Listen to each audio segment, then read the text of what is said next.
First in, calling from a 308 area code. Who's this? Where are you calling from? Sorry about that. I had it muted so you didn't hear all the noises. It is Kowalski from Nebraska. The first Republican candidate I would ever consider voting for, Kowalski from Nebraska. You know, I did, or I am very grateful for the MR endorsement. I feel like that is what got me the final bump to actually get more votes than Nikki Haley statewide. So, whoa, that was pretty neat. That's awesome. Wait, what were the results? That's right. It was yesterday in Nebraska. What was your vote tallies? I only got 20% of the vote, but that was the best of any challenger against an incumbent in any of the elections. So, wow, that is amazing. There he is, 43,000 votes, Kowalski. Yeah, and I did that on quite a shoestring budget. In fact, I inflicted about a 50-to-1 cost on the incumbent. So I think it's like $110,000 that she had to spend to challenge or to protect her seat. So maybe that'll help someone down ballot come the general. Wow, that's awesome. That's great. And what is the this is, let me ask you this, is have you contemplated running for Congress? I have. The issue is my big thing is that there's not much I can really do outside of a messaging campaign right now because, like, the timing of these are just terrible. Right now is one of the busiest times of the year. So, like, for me to actually get out there campaign would be a really big financial investment just from, like, not being able to earn anything. Do you think that that is not a coincidence? I mean, it's farming, my understanding in Nebraska is a pretty big deal. And yeah, directly or indirectly, it's half the entire workforce. So. And I would imagine that also implicates voting numbers too. It did. I got messages from a handful of farmers that I have worked with that apologized that they didn't have time to vote for me because they were working late. They've also made mail-in voting a little bit more difficult. It's still not terrible, but they also don't really ask the DMV to promote it. So there is a slight suppression in that sense, but even so, it would be difficult to run just because, there's also the density factor in Nebraska because, Nebraska's, I think, roughly the same size as, all of New England, but we have 2 million people. So, where is your biggest value? It's going to be in Lincoln and Omaha. That's where Fisher spent most of her money, and she did pretty well there. So, where would your congressional what's the congressional district? How many congressional seats are there in Nebraska? We still have 3, though at the rate the Republicans here are maneuvering the state, we'll probably be down to 2 soon. But the 3rd district is about the size of Pennsylvania, which... So you're not really gaining any type of big advantage to just to run for Congress in terms of scale. No, but the guy that's the incumbent, his family's money is in storage units and realtor stuff way out west. So I would have quite a farm advantage there. It's just getting the people out is the issue.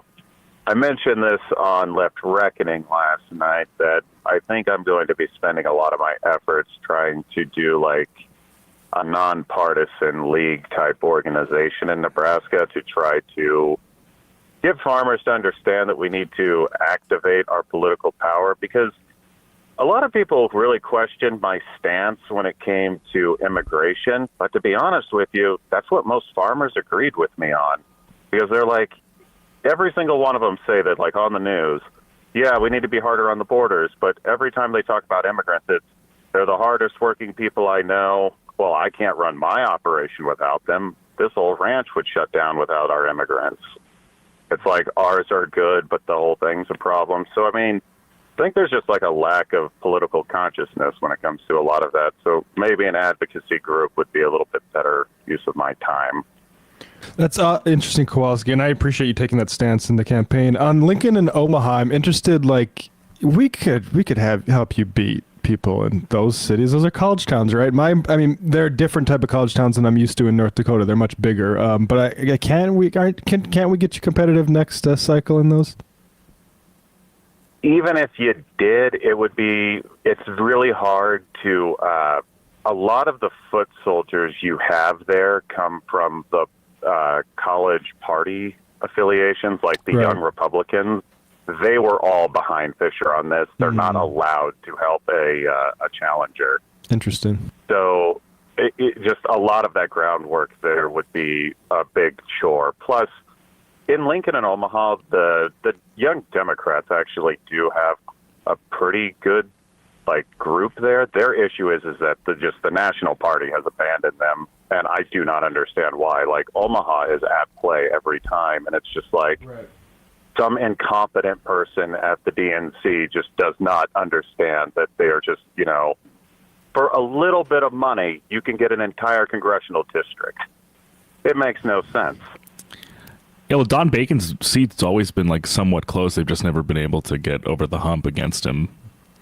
Well, yeah, which makes no sense to me because Biden won Omaha. He got our one congressional vote there. But down ballot, they lost. And they just do not put the money in here. I've always thought that it made no sense that you wouldn't try to get, the Great Plains Senate seats either. Because, I mean, you see in Montana, it's a cheap seat to win. I mean, you don't have to throw a lot of money in. One senator from there is worth just as much as a senator from California, which is far more expensive. It's true. Well, maybe we need to do a live majority report in support of your organization or your candidacy. I would love to go to Lincoln I haven't been to Lincoln, and I've actually spent a decent amount of time in Lincoln, but that was 30 years ago. But doing what? I shot pilot season, partly shot in Lincoln, Nebraska, and I did I think at least part of a movie with my buddy Ross Broccoli, who I'm no longer in touch with in Lincoln, but just in case. Wait, are you going to take up fish farming in Nebraska? How do you know about fish farming? Did you know about the carpula? Did we talk about this? Yeah, we did. Okay. All right. Yeah. He was trying to do carp ponds, I think, out in the outskirts of Lincoln. But yeah. Not the craziest idea I've ever heard of. No, and I just want to say, I'm not in touch with him anymore, just in case you have worked or been to a bar in Lincoln, and I'm not associated with that behavior that he engaged in. All right. Kowalski, congratulations. Those are great numbers. Yeah, I felt pretty good about it, especially with the amount of effort I was able to put in. But, maybe I'm definitely going to try something a little more local next time. It's just that's on the next 2-year cycle because they run in 4-year cycles here. So, I'll probably do something like that next. And then, maybe this organization can go somewhere. Now it feels like... With those type of numbers, it seems to me that you got some pretty good attention from the I think it was the Omaha television station, was it Channel 10 or something like that. It feels like you're a real you're a real player there. To do those kind of numbers is pretty impressive. Yep, and I even got the messages and stuff from the state party about how they want me to continue to do more. It's just you got to be careful with some of the people you work with there because some of them are pretty odd. Yeah, I bet.